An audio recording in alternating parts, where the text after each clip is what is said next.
Good morning my dear 10th class students. గతంలో మనం world war అని చెప్పి ఒక వీడియో చేసుకోవడం జరిగింది. చాలా దేశాలు మనం చూపించుకోవడం జరిగింది. ఇది నెక్స్ట్ కొన్ని ఆల్రెడీ మనం పైన కెనడా చూసాం, కింద అమెరికా చూసాం. అమెరికా ఇమీడియట్గా కిందని మెక్సికో వస్తుంది. మెక్సికో అమెరికా కింద వెంటనే ఇక్కడ నార్త్ అమెరికాలో చెప్పుకోదగ్గ దేశాలు కెనడా, అమెరికా, యుఎస్ఏ. వెంటనే ఇమీడియట్గా మెక్సికో వస్తుంది. కొంచెం దగ్గరగా చూస్తే మెక్సికో ఇది. నెక్స్ట్ యునైటెడ్ కింగ్డమ్లో మనకి ఇది యునైటెడ్ కింగ్డమ్ అని చెప్పాం కదా మనం. ఆ యునైటెడ్ కింగ్డమ్కి కొంచెం ఇక్కడ దాని క్యాపిటల్ లండన్.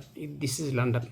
పర్ఫెక్ట్గా చూస్తే ఈ కుడి వైపు వస్తుంది అన్నమాట. అంటే యునైటెడ్ కింగ్డమ్కి అంటే ఇంగ్లాండ్కి మనకి బ్రిటన్ ఉంటాం కదా, ఇక్కడ వస్తుంది కరెక్ట్గా లండన్ దాని క్యాపిటల్. ఆ తర్వాత చూసుకుంటే ఆల్రెడీ మనం ఫ్రాన్స్ చూసాం. ఫ్రాన్స్ ఎక్కడ చూసాం? పోర్చుగల్, స్పెయిన్, ఫ్రాన్స్ చూసాం. ఫ్రాన్స్కి వెంటనే ఇక్కడ కొంచెం కింద కూడా రాసుకోవచ్చు, అంత అవుతుంది. ఇక్కడ పైన జర్మనీకి పైన డెన్మార్క్ ఉంటుంది. ఇక్కడ షేడ్ చేసింది జర్మనీ. నేను ఇక్కడ ప్లేస్ సరిపోలేదని చెప్పి కొంచెం దూరంగా జర్మనీ రాయడం జరిగింది. This is Germany.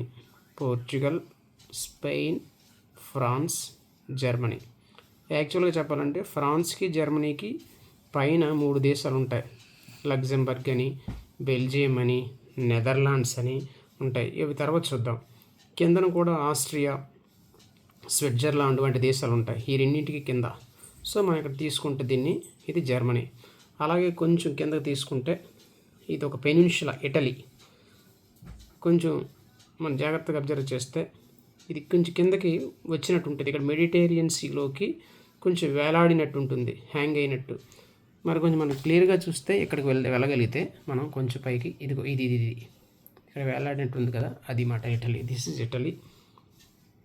Okay, Italy పక్కనే ఒక ఏడ్రియాటిక్ సీ ఉంటుంది.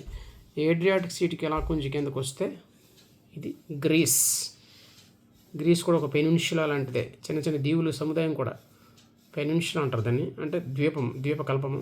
ఇది ఈ పక్కన ఇటలీ. మీరు ఒకసారి వరల్డ్ మ్యాప్ కూడా అబ్జర్వ్ చేయాల్సింది. నెక్స్ట్ ఇక మన ఏషియాలోకి వచ్చేస్తే నేపాల్.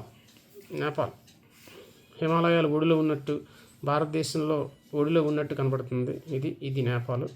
దీన్ని కూడా షేర్ చేయొచ్చు. అలాగే మనకి ఎలాగో శ్రీలంక తెలుసు. శ్రీలంక ఇండియన్ ఓషన్ తాలూకు అశ్రుబిందు అంటారు.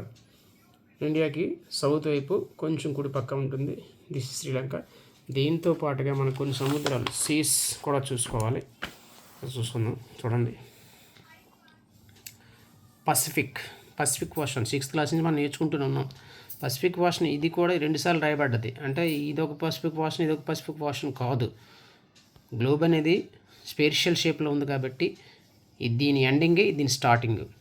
ఈ రష్యా తాలూకు దీని ఎండింగే ఇది ఇక్కడ వస్తుంది కాబట్టి అంటే ఇది ఒకటే పసిఫిక్ ఓషన్. అట్లాంటిక్ ఓషన్ అంటే నార్త్ అమెరికాకి, సౌత్ అమెరికాకి, యూరప్కి, ఆఫ్రికాకి మధ్యలో ఇదంతా అట్లాంటిక్ ఓషన్. ఇలా రాసుకోవాల్సిన అవసరం ఉంది. ఇలా అట్లాంటిక్ ఓషన్ని మనం ఇలా రాయాలన్నమాట. నెక్స్ట్ అలాగే ఇండియన్ ఓషన్. ఇండియాకి కిందనే ఇండియన్ ఓషన్. ఇదంతా ఇండియన్ ఓషన్ వస్తుంది. మొత్తం ఇండియన్ ఓషన్ ఇలా రాయాల్సిన అవసరం ఉంది. అలాగే ఇందాక ఇటలీ, గ్రీస్ అని చెప్పాం కదా. ఇటలీ, గ్రీస్ కింద అంటే ఆఫ్రికాకి నార్త్ వైపు, యూరప్కి సౌత్ వైపు ఉన్న ఇక్కడ ఇలాంటి చిన్నది కాదు, ఇది కూడా పెద్దదే.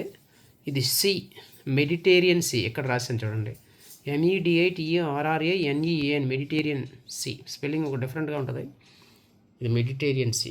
ఇలా ఇక్కడ మా పటంలో కొంచెం చిన్నదిగా కనబడవచ్చు, కానీ ఇది కూడా కొంచెం పెద్దదే, చాలా ఇంపార్టెంట్. మనకి యాక్చువల్ హార్మూస్ జలసంధి అని చెప్తారు కదా. హార్మూస్ ఇప్పుడు ఇరాన్కి ప్రాబ్లమేటిక్ అవుతుంది కదా. ఇక్కడ నుంచి ఇటువైపు నుంచి రావాల్సి ఉంది అది. సరే, అవి తర్వాత విషయం. ఇదిగో ఇక్కడ మెడిటేరియన్ సీ. అలాగే కొంచెం కిందకు వస్తే సూయజ్ కెనాల్ దాటిన తర్వాత ఇక్కడ రెడ్ సీ వస్తుంది. అసలు ఈ రెడ్ సీని, మెడిటేరియన్ సీని కలుపుతూనే సూయజ్ కెనాల్ తవ్వబడింది ఆఫ్రికా మీద. ఇది ఆఫ్రికాలో ఈజిప్ట్ మీదుగా. కొంచెం జాగ్రత్త దగ్గరకు వస్తే ఇదిగో ఇక్కడ సూయజ్ కెనాల్ ఉంటుంది. ఇది మెడిటేరియన్ సీ, ఇది రెడ్ సీ.